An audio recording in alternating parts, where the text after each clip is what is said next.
నమస్తే, నేను మీ కుప్ప పద్మిని. ఇన్నాళ్ళు మీ సపోర్ట్ ని నాకు అందిస్తూ, మీ ప్రేమని నాకు అందిస్తున్న ప్రతి ఒక్కరికి కృతజ్ఞతలు. ఇప్పుడు చూడబోతున్న ఈ వీడియో కూడా ఖచ్చితంగా మీకు ఉపయోగపడుతుంది. లైక్, షేర్ అండ్ సబ్స్క్రైబ్ చేసి మీ ఇష్టాన్ని అలాగే మీ సపోర్ట్ ని నాకు అందించండి. అలాగే ఈ వీడియో పట్ల మీ అభిప్రాయాన్ని కమెంట్ సెక్షన్ లో కమెంట్ చేసి నాకు తెలియజేయండి.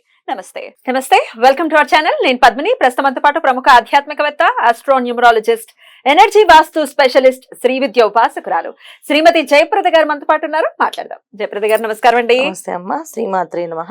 దేవి నవరాత్రిలోనే ఉన్నాం. మీకు దేవి నవరాత్రుల శుభాకాంక్షలు. మీకు కూడా శుభాకాంక్షలు అన్న. దసరా శుభాకాంక్షలు. ప్రేక్షకులకి దసరా శుభాకాంక్షలు. Thank you so very much. చాలా అద్భుతమైనటువంటి విషయాల్ని తెలియజేస్తూ ఉన్నారు మీరు.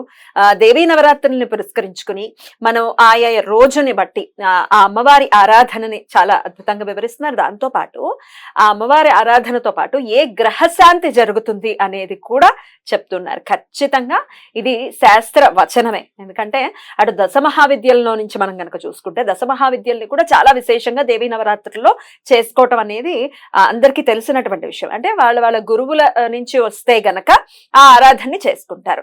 ఈ దశమహావిద్యల్ని అనుసంధానం చేసుకుని ఆ గ్రహ శాంతి జరగటం అనేది కూడా చాలా చాలా పండితులు చెప్పేటటువంటి విషయం. సో దాన్నే మీరు కూడా చక్కగా చెప్తున్నారు. అయితే దశమహావిద్యల జోలికి వెళ్లకుండా సాత్విక రూపాలని పూజిస్తూ తద్వారా గ్రహ శాంతుల్ని ఎలా తెచ్చుకోవచ్చు అనేది చాలా అద్భుతంగా మాకు వివరిస్తున్నందుకు ప్రేక్షకుల తరపున కృతజ్ఞతలండి. భగవంతు ఇచ్చిన అవకాశం అన్న ఇది. ఎందుకంటే కలియుగంలో మనకి చెప్పింది ఏంటంటే, మన అన్ని యుగాల్లోంచి చూసుకుంటూ వస్తే ఒక యుగంలో దేవతలు మానవులు ఒకేలాగా నడిచే యుగం. వాళ్ళకి కావాల్సిన విధాలుగా వెళ్ళాలంటే స్వర్గానికి నరకానికి నడుచుకు వెళ్ళే అంత స్తోమత స్థితి ఇచ్చారు మానవులకి.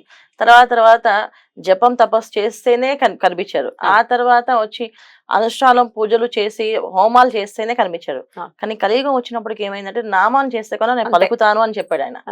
సో నామాన్ని చేస్తే పలికినప్పుడు మనం ఎందుకు అంత తీవ్రమైన తపస్సులు తీవ్రమైన పూజలు చేయాలి?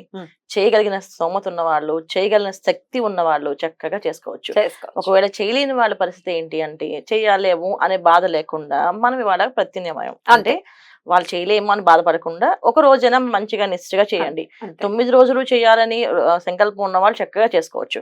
వాళ్ళ ఆచారం నియమాలు మన ఇంటి ఆచార ప్రకారంగా ప్రతిరోజు నిత్యం చేసే వాళ్ళు ఉన్నారు. 9 రోజులు మొత్తం ఉపవాసం ఉండి పాపం 10వ రోజు భోజనం చేసే వాళ్ళు కూడా ఉన్నారు. ఈ నవరాత్రులు చేసే వాళ్ళు మొత్తం అసలు తినరు. నవరాత్రులు అంతా కూడా ఏంటంటే పళ్ళు, రసం, పళ్ళు తినడము, పానీయాల మీద ఆధారపడి ఉంటారు, జ్యూసులు తాగడం. ఆ 10వ రోజు దశమి రోజు భోజనం చేస్తారు. అలా నిష్ఠాగరిష్ఠులు కూడా ఉన్నారు మన దగ్గర. ఇప్పటికీ చేస్తున్నారు అలాగా. అలాంటి దాంట్లో మనం చేయగలిగితే అంత ధైర్యం, అంత శక్తి అమ్మవారు వాళ్ళకి ఇచ్చింది. అది పూర్వజన్మ సుకృతం. మనకి రావాలని రావాలని కోరుకోవడం తప్పలేదు, తప్పకుండా చేయాలి. మరి 8వ రోజు ఏ రూపంలో అమ్మవారిని కొలవాల్సి ఉంటుంది? తద్వారా ఏ గ్రహశాంతి ఖచ్చితంగా జరిగేటటువంటి పరిస్థితి ఉంటుంది జయప్రద గారు?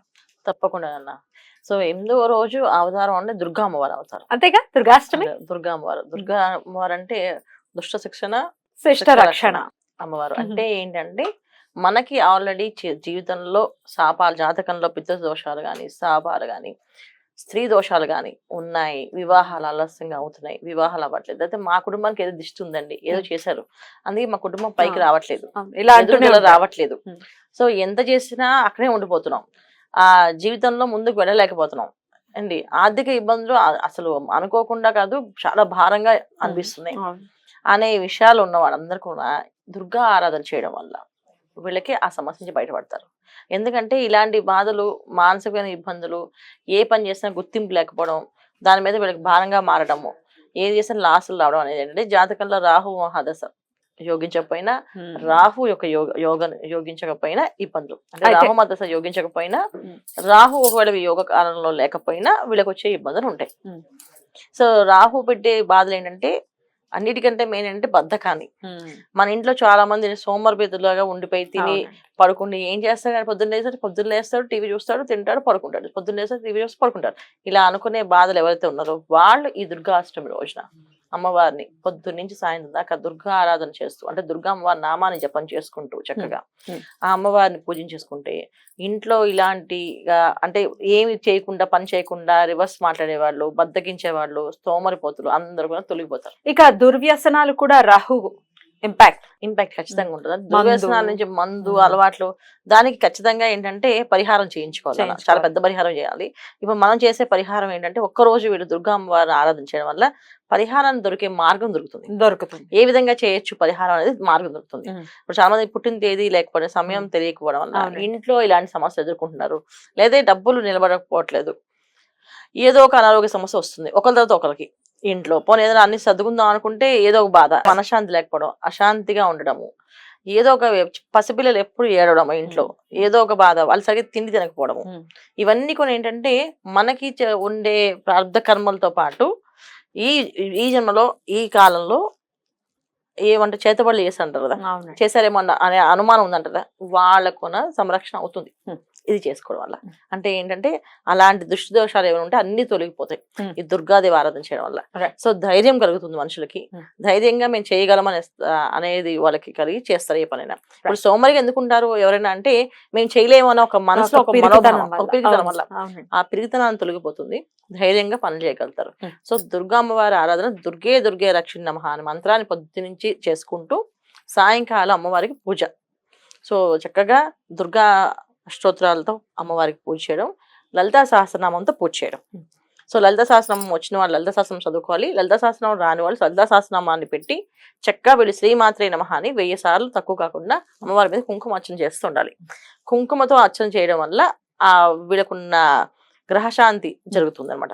ఎక్కువ కుంకుమ అర్చన ఎక్కువ చేయాలి ఆ రోజంతా. అంటే అమ్మవారి దగ్గర ఒక ఫోటో గానీ, ఫ్రేమ్ల దగ్గర గానీ, లేకపోతే ఒక డాలర్ లాగా అమ్మవారిని పెట్టుకొని ఏదో ఒక రూపు, లక్ష్మీ రూపున పర్లేదు, పెట్టుకొని చక్కగా అమ్మవారికి చేయాలి. ఇక ఏ రంగు వస్త్రం అమ్మవారికి సమర్పించాల్సి ఉంటుంది, అలాగే ఏ నైవేద్యాన్ని అమ్మవారికి సమర్పించాల్సి ఉంటుందండి?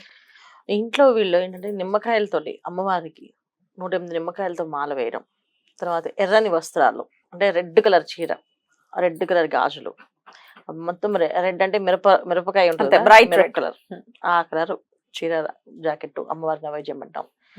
గారెలు నైవేద్యం పెట్టాం. అంటే మినువులతో నానబెట్టి, మినువులు అంటే మినపప్పు ఫైన్ కాకుండా పొట్టుతో ఉంటుంది మినపప్పు. అవునండి. సో మినువుల్ని నానబెట్టి మినప గారెలు, సో మినప గారెలు వేయడం, నిమ్మకాయ పులిహోర అమ్మవారికి నైవేద్యం పెట్టడము, ఈ విధంగా ఆరాధన చేయడము. ఒక ముత్తైదుని ఎర్ర చీర, ఎర్రని గాజులు ఇచ్చి ఆవిడకి వాయినం ఇవ్వడం, అలాగే బాల ముత్తైదు కూడా ఎర్రని లంగా జాకెట్ కానీ, ఎర్రని గౌను కానీ ఇచ్చి బాగా చక్కగా పసుపు పారాయణ పెట్టి కాళ్ళకి వాళ్ళకి ఆరాధించాలి అమ్మవారిని. అనుగ్రహం అమ్మ మాకు ఈ సంవత్సరం అంతా మాకు అన్ని అనుకూలంగా మార్చిరా, అనుగ్రహించు అని చెప్పి దండం పెట్టుకోవడం. ఈ విధంగా చేయడం వల్ల వీళ్ళకి మంచి ఫలితాలు అందుతాయి. సో దుర్గే రక్షణ నమః అనే మంత్రం కంటిన్యూ జపం చేసుకుండాలి.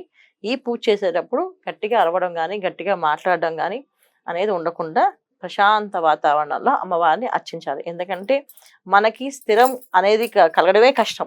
ఎందుకంటే రాహుగ్రహం కానీ, కేతుగ్రహం కానీ ఎప్పుడు కూడా ఏంటంటే మన బుద్ధిని పక్కదారి పట్టించేస్తాయి.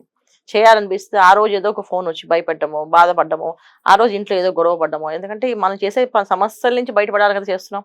అలాగే పరీక్షిస్తుంది అమ్మవారు. ఏ పరీక్ష అయినా మాకు పెట్టకుండా అమ్మ మమ్మల్ని అనుగ్రహించు అని చెప్పి ఆవిడకి ఈ నామాన్ని జపం చేసుకుంటూ పూజ చేయాలి. ఈ విధంగా చేయడం వల్ల మంచి ఫలితాలు కలుగుతాయమ్మా. చాలా బ్యూటిఫుల్ గా ఎక్స్ప్లెయిన్ చేశారంటే. ఇక 8వ రోజు దుర్గాష్టమి నాడు రాహుగ్రహ శాంతి కొరకు డెఫినెట్ గా అమ్మవారిని దుర్గాదేవిగా కొలుచుకుని వారి ఇప్పుడు రాహు చేసేటటువంటి మాయల నుంచి బయటపడవచ్చు. అమ్మవారిని ఏ రూపంలో కొలుచుకోవాలనేది నెక్స్ట్ వీడియోలో తెలుసుకుందాం. థ్యాంక్ యూ అండి. నమస్తే. నమస్తే అమ్మా. శ్రీమాత్రే నమః.